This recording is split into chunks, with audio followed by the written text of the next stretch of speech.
জেলা শহর নয়, উপজেলা শহর থেকেও 11 কিলোমিটার দূরে চিরির বন্দর উপজেলার এক প্রত্যন্ত গ্রাম। সেখানেই দাঁড়িয়ে আছে এক আশ্চর্য প্রাথমিক বিদ্যালয়, যার নাম সুব্রত খাজাঞ্চি সরকারি প্রাথমিক বিদ্যালয়। 2014 সালের জানুয়ারি মাস, মাত্র 35 জন শিক্ষার্থী নিয়ে যাত্রা শুরু করে এই স্কুল। 11 বছরে শিক্ষার্থী বেড়ে দাঁড়িয়েছে 320 জনে, কিন্তু আছে মাত্র 5টি শ্রেণীকক্ষ। শিক্ষক থাকার কথা 8 জন, আছেন 5 জন।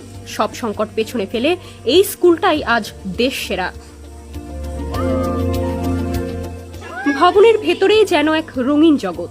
শুধু বই নয়, শেখার হাতিয়ার এখানে দেয়াল, ছাদ, ফুল ফল, এমনকি দোলনাও।